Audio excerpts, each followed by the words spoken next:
nuevas rosas y bajo un cielo rojo se alzaron.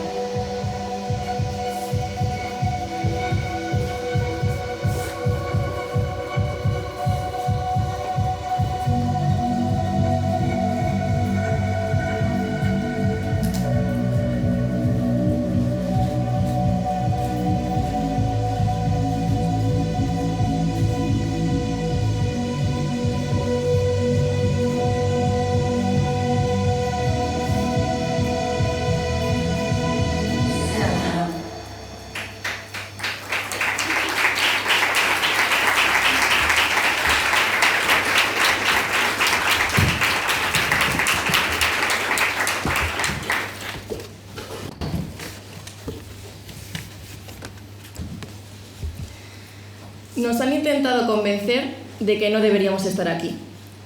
Que si una comunista habla de género, o no es tan comunista o realmente no tiene mucho que decir. Pero los que buscan a los enemigos del comunismo tienen que tener una cosa muy clara. La idea de que el género, la presión de género, es algo trivial, secundario y que no hace avanzar a la lucha de clases, no es más que un dogma que pretende alejarnos de parte de nuestra clase, que pretende dejarnos en nuestra pequeña islita de cosas que se supone que los comunistas de verdad tenemos que hacer. Desde IGNIS os damos la bienvenida al acto de hoy. Durante décadas, las comunistas no hemos sido capaces de abordar todas las tareas del presente. Y esto no es más que otro síntoma de la derrota en la que estamos sumergidas. Pero nosotras nos negamos a explicar esta derrota arrastrando por el suelo a una parte de nuestra clase, o negando todo aquello que se salga de la tradición supuestamente comunista. Al contrario, nosotras tenemos claro que la presión de género es una de las tareas más importantes y acuciantes de la militancia comunista. En la ponencia de hoy os vamos a presentar cómo ha sido este proceso de investigación colectiva a lo largo de este último año, que justo coincide también con el año en el que, de nuestra fundación. Y esto es normal que os suscite ciertas preguntas, como por ejemplo, ¿qué hace una organización comunista nada más nacer estudiando y analizando la opresión de género? Pues la respuesta es clara.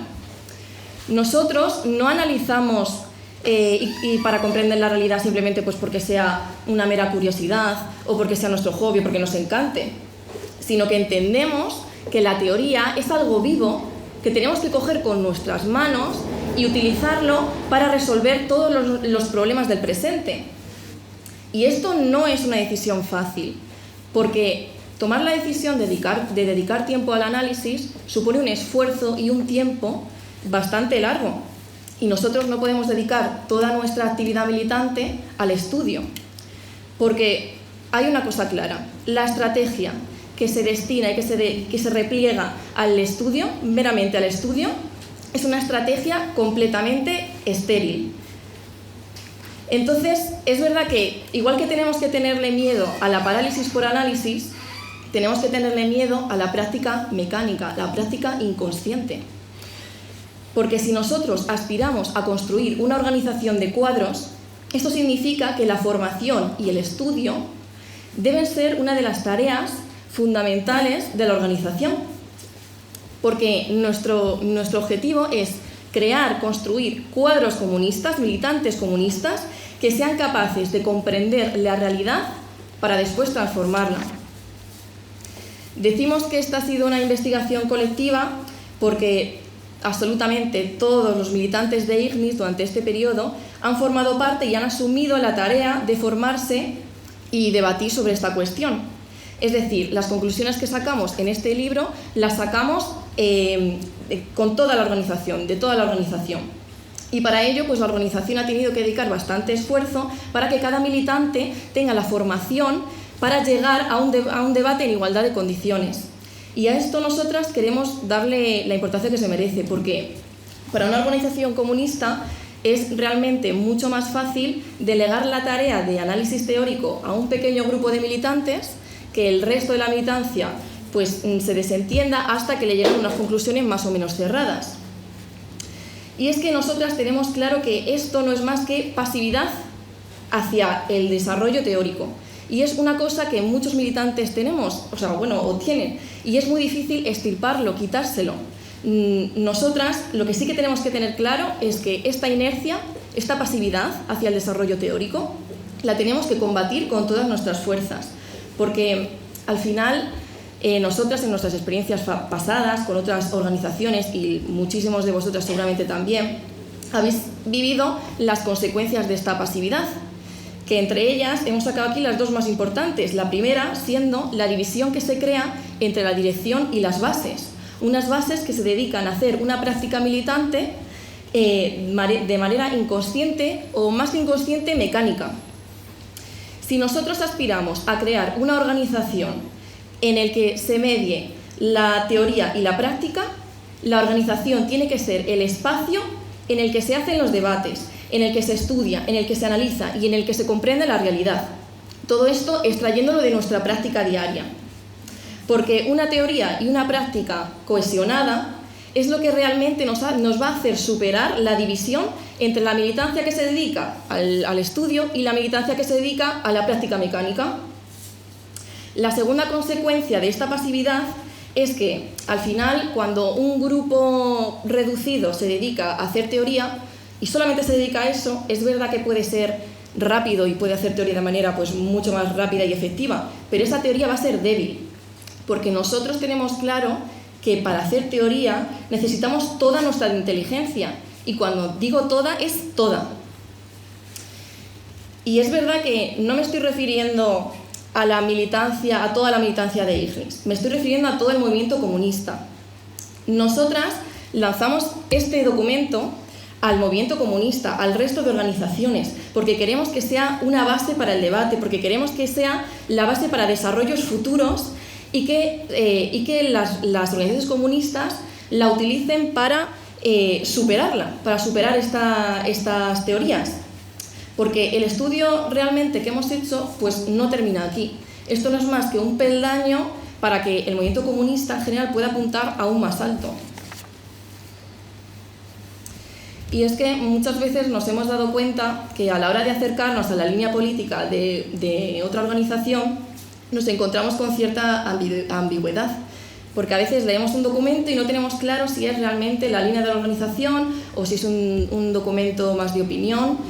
Entonces, nosotros no creemos que la ambigüedad en sí sea mala, es verdad que para ciertos debates es bastante útil, pero nosotros en este caso sí que hemos querido dejar claro que si alguien se pregunta qué es lo que opina Ignis sobre la presión de género, aquí tiene la respuesta, al menos por ahora, porque esto ya sabéis que luego podrá desarrollarse.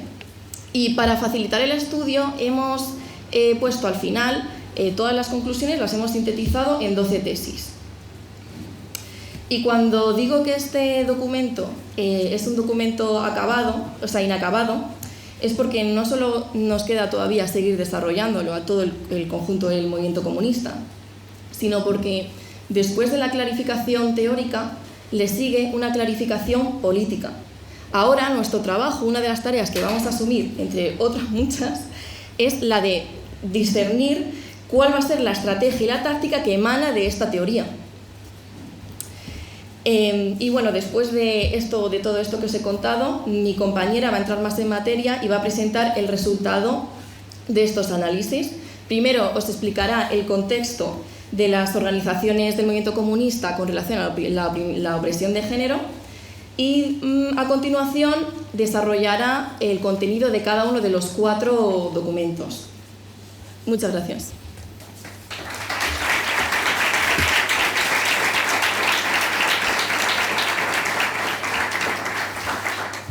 Bueno, pues qué decir sobre cómo está el panorama, ¿no? Si nosotras lo tenemos que decir en una frase, que es nuestro propósito, diríamos que la cuestión de género es víctima del economicismo. Es una de las principales víctimas del economicismo. De la idea simplona de que la lucha de clases se reduce a la lucha del proletariado por sus condiciones económicas inmediatas.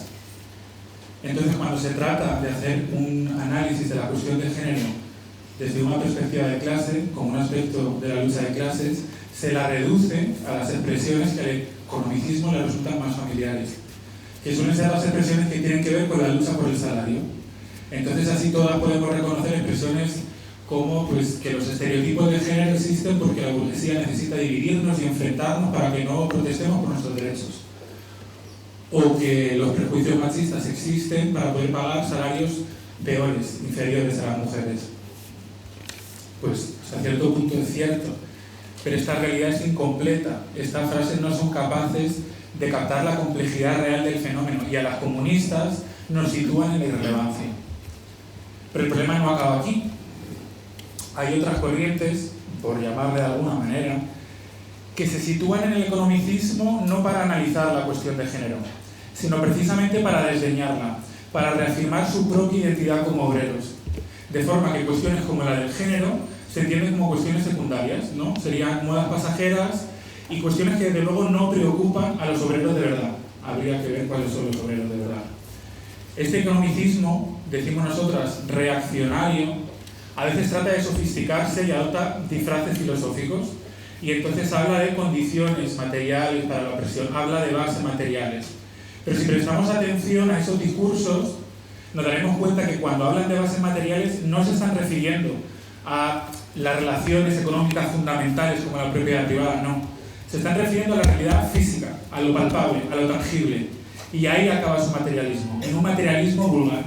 Y nosotras insistimos en que esto es un disfraz que nada tiene que ver con nuestra tradición política.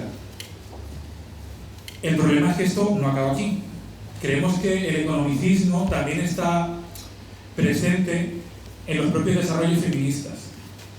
Cuando desde las perspectivas feministas interseccionales se dice que la clase es lo económico, se está incurriendo exactamente en el mismo error. Las comunistas lo decimos claro, el capitalismo no es una esfera, no existe una esfera económica. No existe un patriarcado como sistema autónomo e independiente de opresión, normalmente se lo explica, con sus propias leyes, y un capitalismo, por otro lado, con sus propias leyes, su propio movimiento y su propia opresión. No. Existe un modo de producción que articula toda nuestra realidad social. El capitalismo es el modo de producción que contiene y que sostiene la opresión de la mujer y la opresión del género en toda su amplitud. Y es nuestra responsabilidad comunistas preguntarnos cómo y por qué sigue sucediendo esto.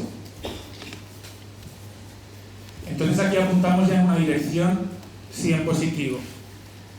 Y es que debemos aplicar la categoría marxista de la totalidad, la perspectiva de la totalidad para oponerla al economicismo. Consideramos que esto está sucediendo, que ya hay sectores del movimiento comunista que son capaces de comprender que la sociedad es un todo orgánico e interconectado. Y lo recibimos con alegría porque creemos que es síntoma de despertar político. Pero creemos que cabe otra advertencia más aquí. Aplicando la perspectiva de la totalidad, sin una aplicación, además, coherente del materialismo histórico, nos estaremos de nuevo deslizando hacia el economicismo. A una forma de economicismo más específica, quizá, el funcionalismo. Consiste en entender que es la valorización del capital el fenómeno que rige todo el modo de producción, el que genera todo el movimiento del modo de producción. Y como todo es una totalidad, cualquier fenómeno que persista bajo un modo de producción lo hará porque es directamente funcional o útil a la valorización del capital. Esta explicación claramente sencilla creemos que no es capaz de dar cuenta de la complejidad de la realidad. Si pensamos en fenómenos concretos, la familia monógama y heterosexual es dominante porque es funcional a la valorización del capital, y si dejase de serlo, dejaría de serlo porque deja de ser dominante a la valorización del capital.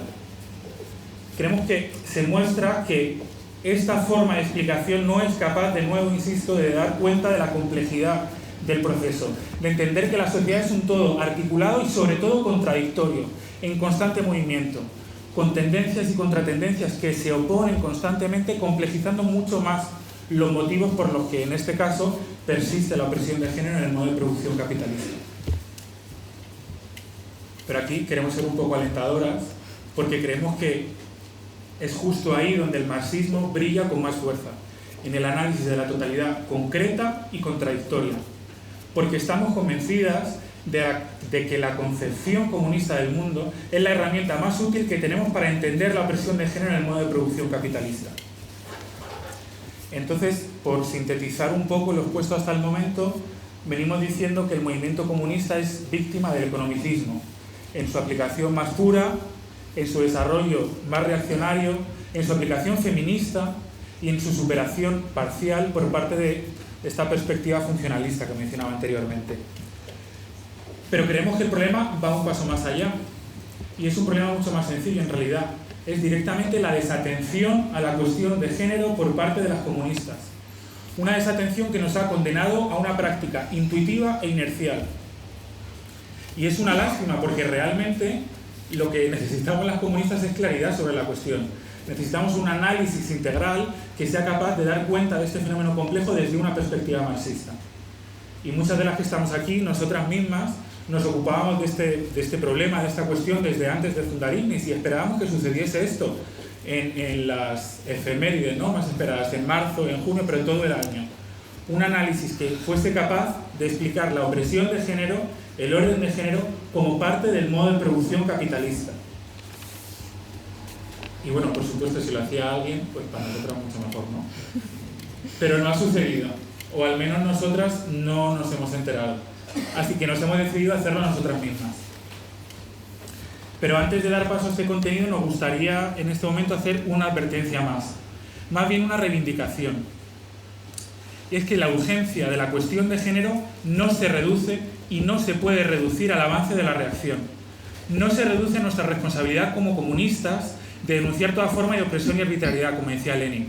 Va más allá. La cuestión de género es urgente porque entender cómo funciona el género implica entender cómo funciona el modo de producción capitalista en su complejidad. Implica comprender nuestra realidad y como comunistas implica reconocer nuestra capacidad para transformarla. Y la mejor manera que tenemos nosotras hoy de hacer esto es ahora sí mostrar un poco el contenido que hemos podido sintetizar en este documento. Nos gustaría poder presentar todas las ideas, pero claramente no es el contexto para ello, así que hemos seleccionado algunas ideas principales que pues, encontramos fundamentales.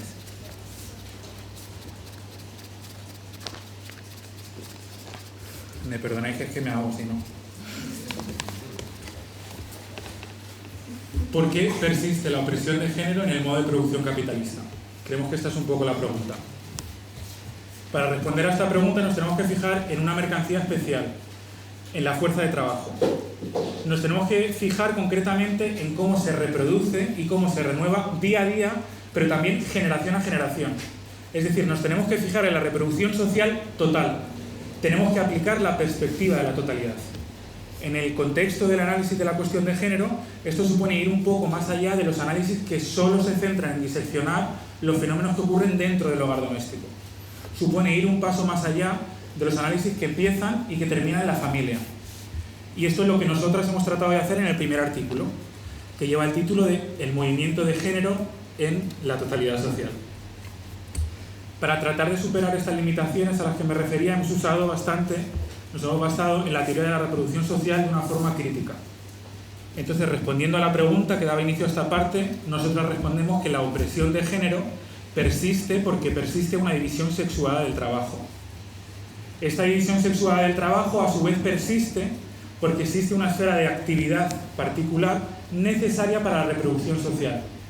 Y esta esfera de actividad es particular porque, a pesar de que ha ido mutando a lo largo de toda la historia del capitalismo, nunca ha llegado a incorporarse de todo al mercado.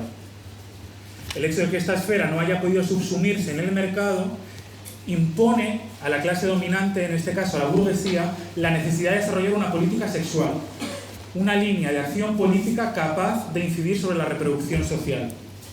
Porque, por supuesto, la clase dominante no puede permitirse dejar este aspecto del modo de producción al azar. Existe, por tanto, concluimos nosotras, una política sexual con carácter de clase. Y esto es importante porque sitúa la división sexual del trabajo como una cuestión política de primer orden, como un aspecto fundamental de la lucha de clases. Encontramos, a raíz de la perspectiva de la reproducción social total, que es la reproducción social de esta mercancía especial, la fuerza de trabajo que mencionaba antes, la que nos abre la puerta a la perspectiva de la totalidad en la cuestión de género. Y creemos que así la opresión de género deja de ser una amalgama, ¿no?, de conceptos y significados desordenados y empieza a cobrar sentido, empieza a sentar. Empezamos a ver cuáles son las leyes generales que determinan la opresión de género en el modo de producción capitalista. Pero queremos ir un paso más allá y consideramos esto también de importancia fundamental. La perspectiva de la totalidad nos muestra de hecho que existe unidad entre la opresión de la mujer y lo que normalmente entendemos como opresión del colectivo LGTB. ¿Qué quiere decir esto? Que son fenómenos que discurren de forma paralela a lo largo del movimiento histórico, que son fenómenos que en último término responden a las mismas determinaciones. Y la perspectiva de la reproducción social muestra que esta unidad es indisoluble, y así hemos querido nosotras plasmarlo en nuestro documento, porque lo que pretendemos es superar las tendencias que explican estos fenómenos como independientes. Por eso nosotros hablamos de opresión de género en un sentido amplio, en un sentido que las contiene a ambas, principalmente por ser coherentes con lo que hemos analizado. Pero claro, esto va a ser así todo el rato, vamos de un problema en otro. Esta respuesta nos lleva a una nueva pregunta: ¿qué es el género? Y aquí existe un problema grande de polisemia y de ambigüedad. Creemos que ni dentro del movimiento comunista ni fuera de él existe claridad en torno a una concepción auténtica, real, que sea capaz de reflejar el fenómeno real del género. Hay concepciones intuitivas y de forma resumida diríamos que el género viene a ser el aspecto social que de alguna manera se relaciona con el sexo, que vendría a ser el polo biológico de esta relación. Aunque esto en sí mismo no es una definición concreta, sí apunta a conclusiones importantes para poder dar una respuesta. Y es que para responder a la pregunta ¿qué es el género?, tenemos que necesariamente responder a la pregunta ¿qué relación existe entre sexo y género? Nosotras creemos, y quizás para sorpresa de algunas de vosotras, que esta respuesta se encuentra en los propios desarrollos filosóficos del marxismo, y con este convencimiento hemos emprendido nuestro análisis. Creemos que se encuentra concretamente en los desarrollos filosóficos del comunista Ilienkov, comunista soviético. Este autor, pero sobre todo comunista, insisto, desarrolla el concepto de lo ideal basándose en el desarrollo del propio Marx. Marx caracterizó el valor como una forma ideal en su redacción del Capital, y es a partir de esta conceptualización y caracterización que ya hizo Marx que Ilienkov es capaz de desarrollar el concepto de ideal. ¿Qué es lo importante? Que lo ideal nos permite fundamentalmente entender cómo se relaciona la práctica social con el mundo físico, con la realidad sensible. Y aplicado a la cuestión del sexo y el género, nos muestra la potencia que tiene un marxismo vivo, que es capaz de irrumpir donde no se le estaba esperando, que es capaz de ofrecer respuestas a problemas que son absolutamente contemporáneos.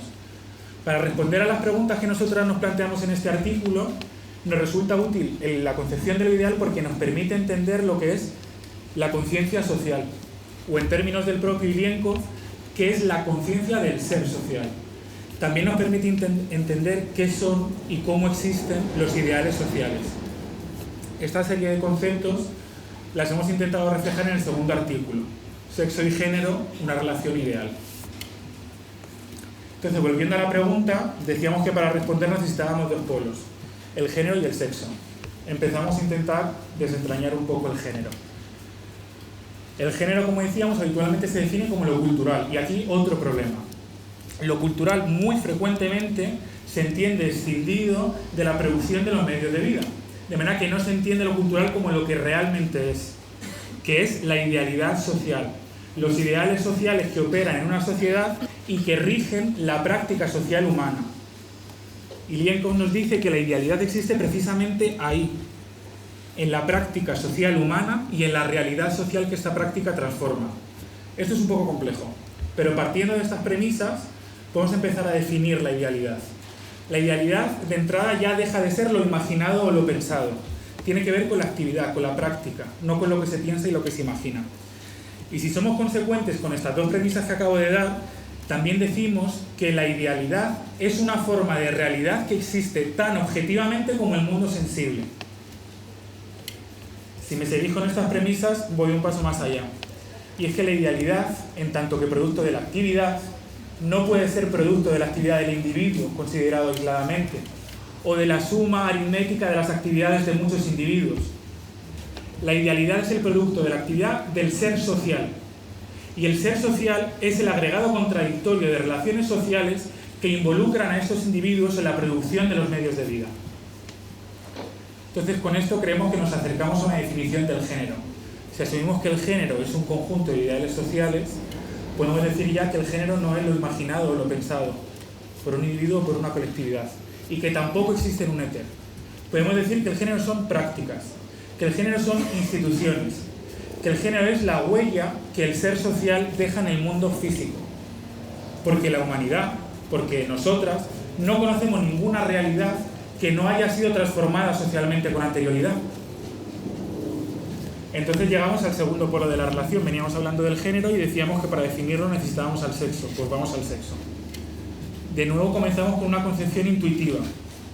La humanidad estaría escindida en dos sexos, hombres y mujeres. Se concibe que existe dos formas de sexo humano. Es decir, hay una concepción intuitiva de lo que es el dimorfismo sexual humano, pero es que esto es un problema.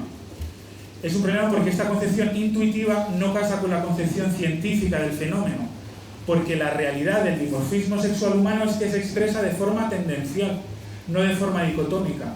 Y esta realidad la expresa muy claramente, se puede apreciar muy sencillamente atendiendo al mero hecho de que existe la realidad intersexual.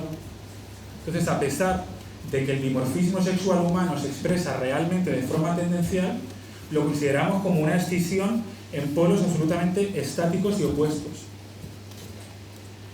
Pero este problema va incluso más allá de la negación o del desconocimiento de la realidad intersexual. Es que el concepto de sexo que comúnmente se sostiene es una distorsión de la realidad en todos los casos. Vamos a recordar un momento que ahí fuera hay gente que piensa que la mitad de la humanidad no tiene vello corporal. Esta lectura común, cotidiana, del cuerpo humano, esta lectura hiriente, decimos nosotras, se apoya en pautas correctivas de muy diverso tipo. Y no hay en el mundo nada más parecido a una mujer que un hombre, ni nada más parecido a un hombre que una mujer, y sin embargo la práctica social nos lleva a relacionarnos entre nosotras como si habitásemos planetas diferentes. Nosotras estamos convencidas de que esta polarización es ideológica y que de esta forma de organización de la práctica social únicamente responde a los intereses de una clase dominante.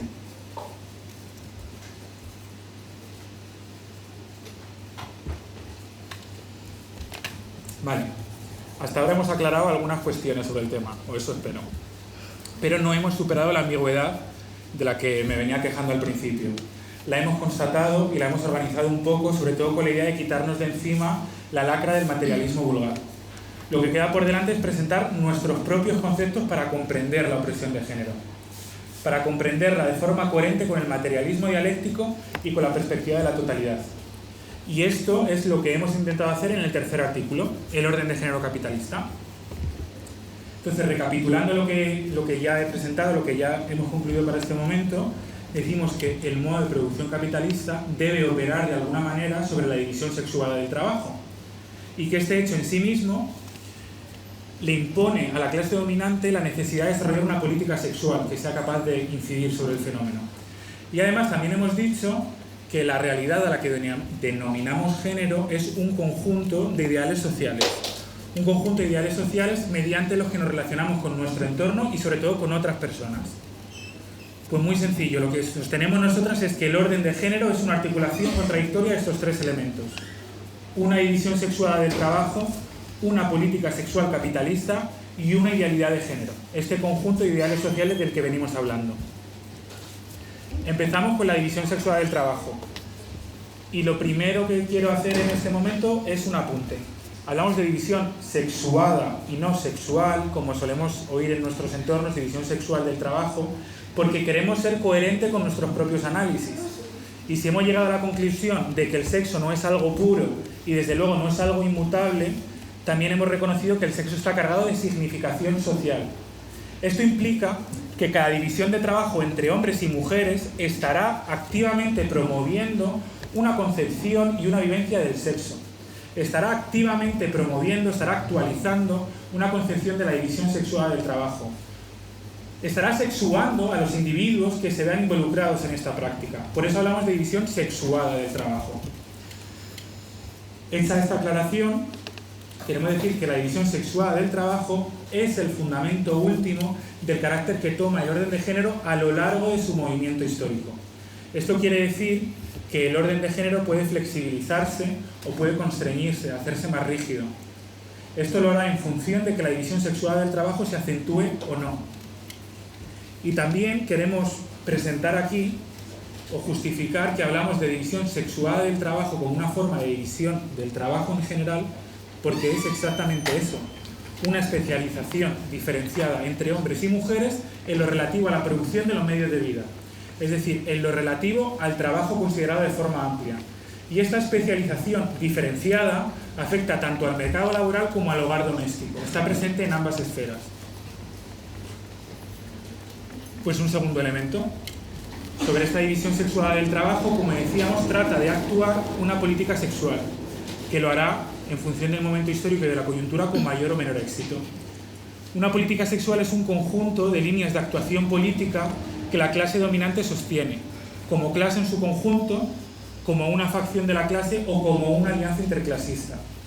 Lo importante es que las líneas de actuación política que sostiene la burguesía impactan sobre la reproducción social, impactan sobre la natalidad, impactan sobre la segregación en el mercado laboral, impactan sobre la concepción y vivencia que tenemos de la desviación, impactan sobre las configuraciones que la familia proletaria puede llegar a adoptar, y un largo listado de fenómenos que no es momento aquí de enunciar. Lo importante es que, atendiendo a cómo impactan a estos fenómenos que tienen que ver con la reproducción social, podemos decir que es política sexual.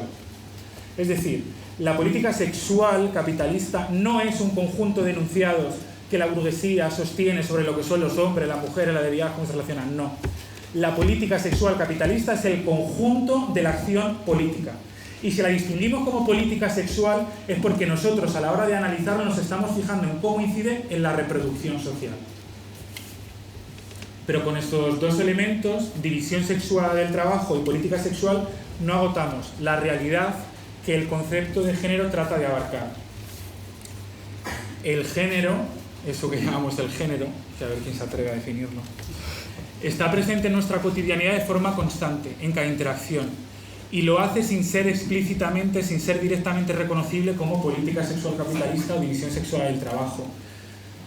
La práctica convencional respecto al género, el concepto, la concepción de lo que es un hombre, de lo que es una mujer, de lo que es una desviada, de cómo se comportan, de cómo se relacionan entre sí, conforman un conjunto de ideales sociales que existe a través de la política sexual y de la división sexual del trabajo, pero que no se limita a ello, lo desborda e impregna toda nuestra vida. Y esta es la clave. Y es a este conjunto de prácticas convencionales que regulan la práctica social en su conjunto al que nos referimos como idealidad de género. Entonces, en este tercer artículo nos dedicamos a hacer lo que yo trataba de hacer aquí ahora, resumir estos conceptos como lo que son herramientas útiles para comprender el mundo. Y así hemos tratado de demostrarlo, no por enunciarlo, sino por aplicarlo. Hemos realizado un análisis histórico de diferentes momentos históricos que consideramos clave para entender el orden de género capitalista. Esperamos justificar con este documento que el orden de género es un concepto superador de la ambigüedad. Y por lo tanto, si esto queda claro y si esto se comparte, se entenderá que el orden de género no es un concepto que trata de hacer una analogía o de reinventar el concepto de patriarcado. El orden de género pretende llegar allí donde no llegaba el concepto de patriarcado. Pretende abarcar los fenómenos que el patriarcado pretendía sin conseguirlo. Porque nosotras ahora sabemos que el orden de género es un aspecto de la totalidad, es un aspecto del modo de producción capitalista. No es y no puede ser de ninguna manera un subsistema aislado e independiente. La división sexual del trabajo es un aspecto de la división social del trabajo. La política sexual capitalista es un aspecto de la política que encarna nuestra clase dominante para paliar la contradicción entre acumulación y reproducción. La idealidad de género es producto de ambas y permite su desarrollo o en algunos momentos históricos lo contradice.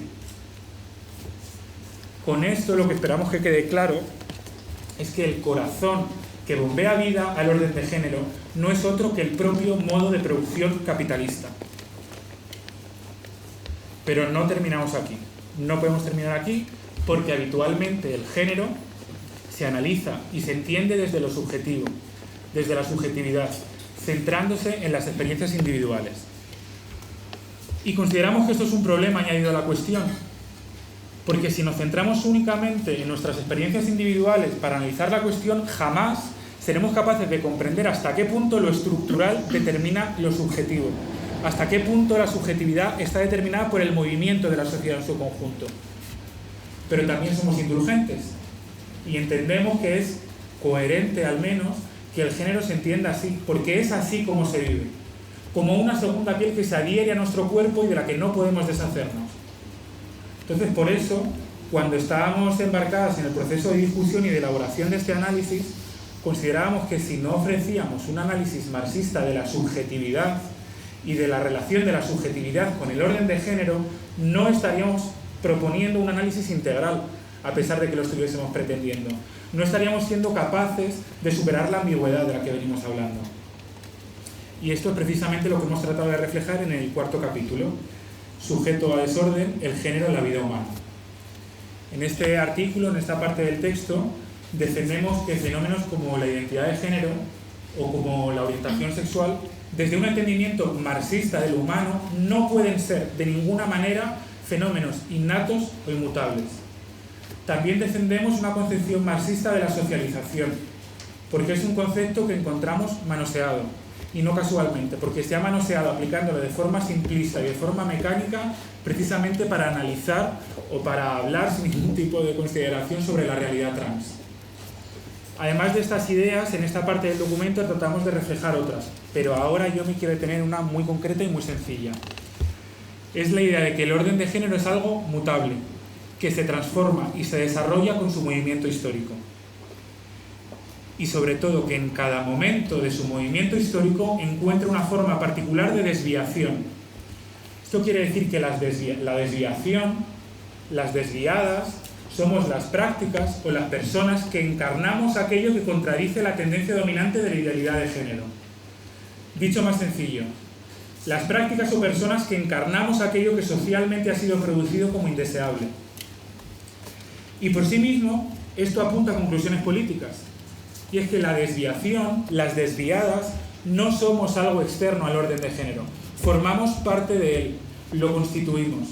A veces formamos parte de él como aquello a castigar, a repudiar, a rechazar. Y esto es, hasta cierto punto, sencillo de reconocer porque espero que a esta altura de la partida hayamos sabido hacerlo. Pero es más complejo aún reconocer que también formamos parte del orden de género como aquello a incorporar. Pero siempre incorporar de forma parcial, normalizada, mutilada y siempre ante la amenaza de un nuevo giro en la política sexual capitalista. Entonces, si hemos reconocido que el modo de producción capitalista es aquello que da vida y cuerpo, que da vísceras al orden de género, debemos reconocer que las desviadas no somos un margen, no somos algo aislado e insignificante, y que por mucho que suframos la opresión y la arbitrariedad de forma relativamente aislada, nuestro destino no se escribe en ningún lugar distinto a donde se escribe el destino del resto de la humanidad. Muy bien.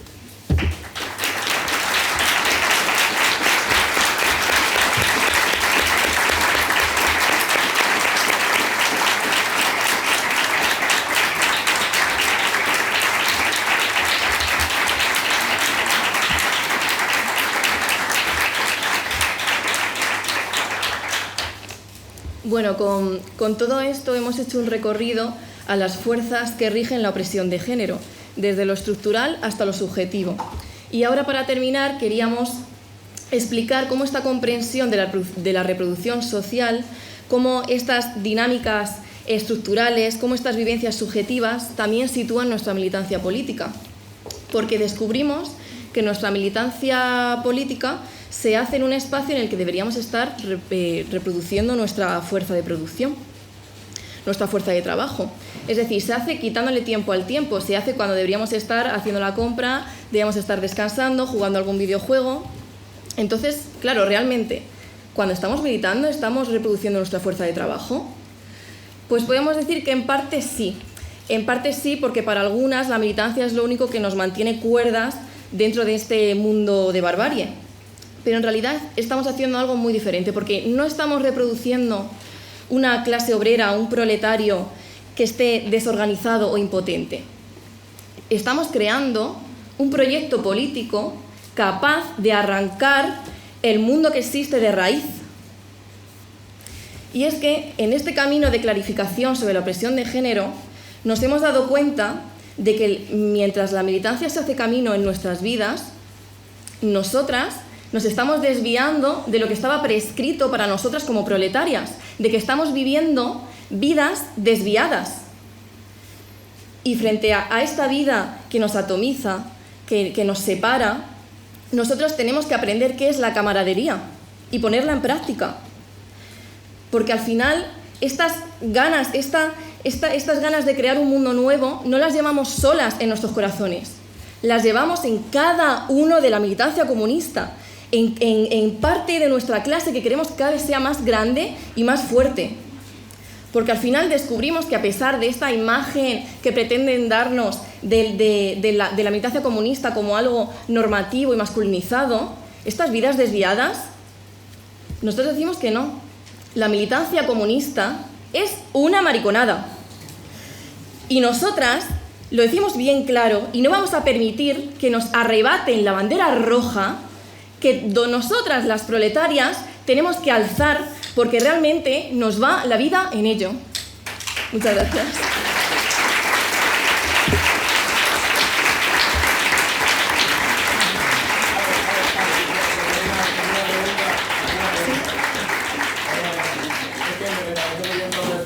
Consignas, ¿no? Lo de que es un comunismo maricón y todo ese tipo de cosas, de verdad me ha gustado mucho. Pero, ¿dónde están las prioridades del movimiento obrero? Es que no... Camarada, a ver. Interrumpes el final del acto para preguntar qué lugar ocupa el género y la ideología proletaria, ¿no? Porque te preocupa mucho que la juventud trabajadora esté más preocupada por el género y por todas las circunstancias relacionadas que por los grandes asuntos que tiene que solucionar nuestro movimiento, ¿no? Sí, claro, vale, sí. No, espera, te voy a contestar. Mira, durante los años de guerra y crisis, de dolor y barbarie, ¿quién habría tenido un momento para preocuparse de las penas y los sufrimientos de amor? Mientras el fantasma de la barbarie aceche, todo será demasiado urgente. Bajo la barbarie, las proletarias se entregan mutuamente sin estremecimiento en sus almas y se separan sin lágrimas ni dolor. Bajo la barbarie, el eros, sin alas, no provoca insomnio, no altera las voluntades, no confunde el frío trabajo del cerebro, ¿no? Bajo la barbarie, la lucha parece no dejar tiempo al amor.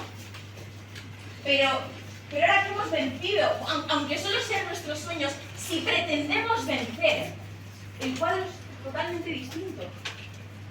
Hoy nace un nuevo mundo. Un mundo en el que volverán a poder vivir las novelas de amor con todo el sufrimiento, todo el éxtasis del eros alado. Y ya sé, ya lo sé, porque nos lo han dicho muchas veces. ¿Es esto un invento postmoderno? ¿Es una señal de reacción? ¿Es un síntoma de la decadencia de la acción revolucionaria? No, de ningún modo. En su esencia, el amor es un sentimiento profundamente social. Cada época ha marcado pautas que precisan cuándo y en qué condiciones amar y ser amado. Cuándo y en qué condiciones el amor es legítimo y cuándo y en qué condiciones el amor ha de ser condenado como culpable. La burguesía ha convertido el amor en su instrumento de la familia, el amor que acumula, el amor que encierra, el amor que aísla a la pareja del resto de la sociedad, el amor que mata hasta destruirse a sí mismo. Pero para nosotras, obreras, proletarias, trabajadoras y comunistas, todo es distinto, ¿no?